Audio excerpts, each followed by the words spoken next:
रामजीलाल सुमन ने राणा सांगा को लेकर विवादित बयान दिया था, जिसके बाद 26 मार्च को उनके घर पर करणी सेना ने हमला किया था। 14 अप्रैल को रामजीलाल सुमन ने फिर से बड़ा बयान दिया था और करणी सेना को चेतावनी देते हुए कहा था कि दो दो हाथ करने के लिए हम तैयार हैं।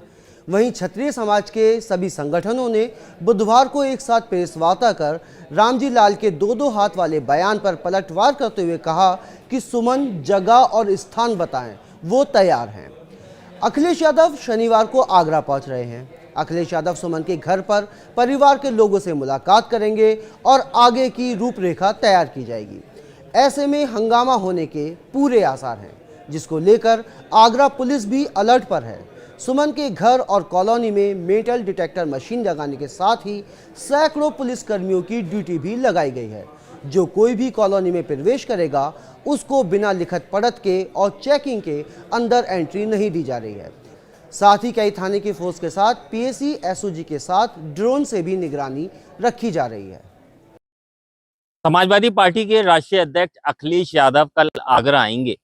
वह रामजीलाल सुमन से मुलाकात करेंगे, उनके घर पर जाएंगे। साथ ही साथ करणी सेना के द्वारा जो हमला किया गया था उस पूरे मामले की जानकारी लेंगे और फिर आगे की रूपरेखा तैयार की जाएगी।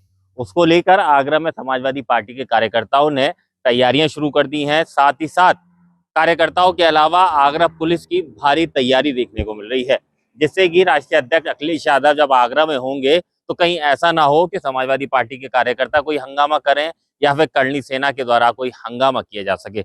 यही वजह है कि रामजीलाल सुमन के घर को छावनी में तब्दील कर दिया गया है। सबसे पहली तस्वीर आपको दिखाते हैं। ये घर की जो कॉलोनी है उसका एंट्रेंस है। यहाँ पर मेटल डिटेक्टर के साथ ही बैरिकेडिंग कर दिया गया है। जो भी व्यक्ति यहाँ पर प्रवेश करेगा पूरी चेकिंग की जाएगी। पुलिस फोर्स तैनात किया गया है। दूसरी तस्वीर आपको और दिखा रहे हैं, रामजीलाल सुमन के घर के बाहर की तस्वीर है। कल की तैयारियां चल रही हैं, टेंट लगा दिया गया है, साफ सफाई का काम अभी भी जारी है। कुर्सियां टेबल सब यहाँ पर लगाई जाएंगी। अखिलेश यादव कल सुबह लगभग 11:30 बजे तक यहाँ पर पहुंचेंगे और उसके बाद वह रामजीलाल सुमन के घर के अंदर जाएंगे, परिवार के लोगों से मुलाकात करेंगे और उसके बाद जो आगे की रूपरेखा है, जो समाजवादी पार्टी के कार्यकर्ता हैं वो उनके साथ मौजूद रहेंगे। उसके बाद आगे की जो रूपरेखा है उसकी तैयारी की जाएगी। तो रामजीलाल सुमन के घर का जो एंट्रेंस है, मेन गेट है, वहां पर भी चेकिंग की पूरी व्यवस्था की गई है। वहां पर भी मशीनें लगाई गई हैं और यहाँ पर पुलिस की तैनाती की जाएगी। एक तस्वीर आपको और दिखा रहे हैं, ये रामजीलाल सुमन के घर के बाहर की तस्वीर है। भारी मात्रा में पुलिस फोर्स यहाँ पर तैनात है। हालांकि इसके दो एंट्रेंस हैं, जहां से भी कोई भी व्यक्ति अंदर एंट्री करेगा बिना चेकिंग के और बिना लिखा पढ़त के उसको एंट्री नहीं दी जाएगी। साफ कह सकते हैं जिस तरीके से बीते दिनों रामजीलाल सुमन के घर पर हमला हुआ उसके बाद से लगातार आगरा पुलिस अलर्ट मोड में दिखाई दे रही है। एसओजी, सर्विलांस और ड्रोन के माध्यम से निगरानी रखी जा रही है।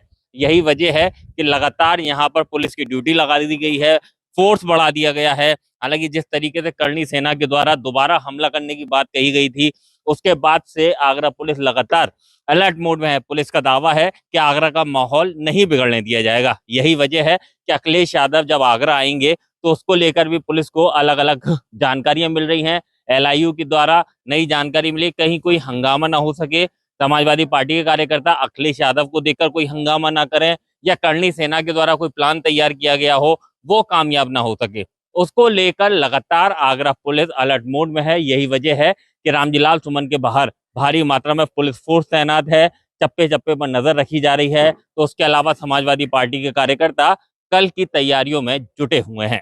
कामिर कुरैशी, न्यूज़ 18 आगरा।